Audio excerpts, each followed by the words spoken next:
Hindi ka biktima. Maging alisto.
Pag-ina natabunan ng tone-toneladang buhangin sa Quezon City.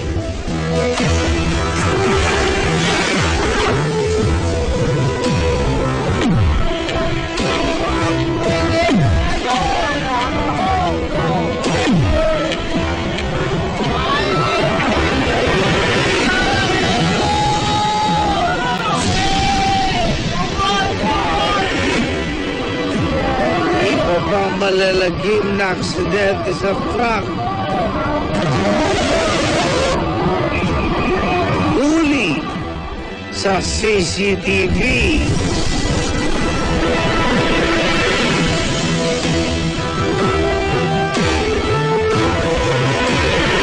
Magandang hapon mga igan. Ako naman Arnold Clavio. Hindi ka biktima. Maging alisto.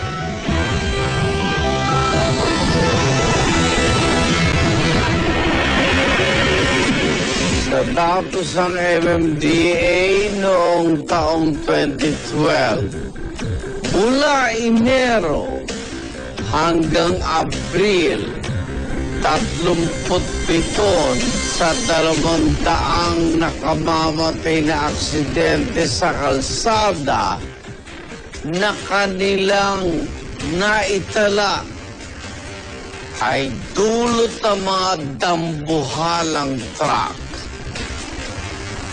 Pangalawa mga ito sa may pinakamaraming naitalang fatal accident sa Metro Manila. Tulad na lamang na aksidenteng ito na inyong matutunghayan.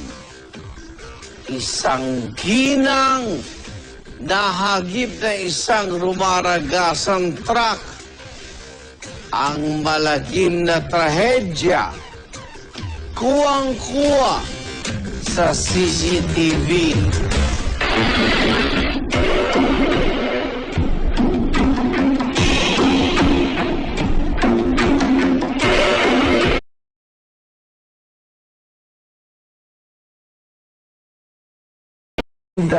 Sunod.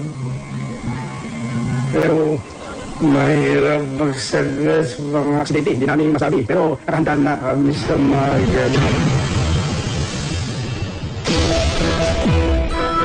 Narito ang ilang tips kung paano magiging alisto kung kayo ay makasaksi ng ganitong trahedya. Safety procedure natin una sa lahat. Tumawag ka sa emergency hotline. Nandiyan ang ba yung 117? Kasi ang 117, nandiyan po lahat lahat ang emergency. Tingnan mo muna kung anong dapat mong gawin, kung makakatulong ka, kausapin mo ang pasyente, kung saan nakatira. At ilista mo at tumawag ka sa kanyang kamag-anak. Tiga-ambulansya po, sila mo gagawa. Kaya kung maaari lang nga, i-secure mo yung area, lagyan mo ng yellow lane. Huwag kayo magpalapit, kaya mo siyang maaray dyan. Tapos,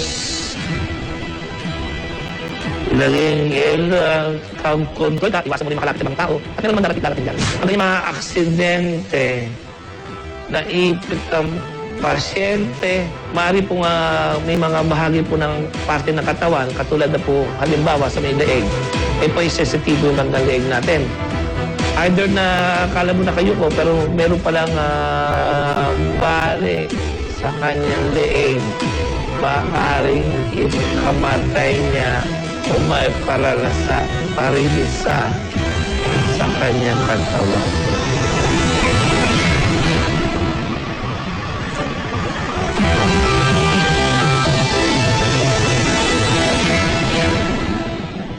Susunod sa listo ang kargambuhan nito.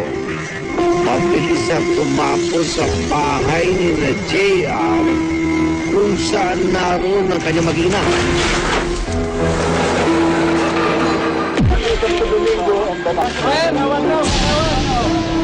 Mag-awal mo. Mahalin ko lang po kay Sibila.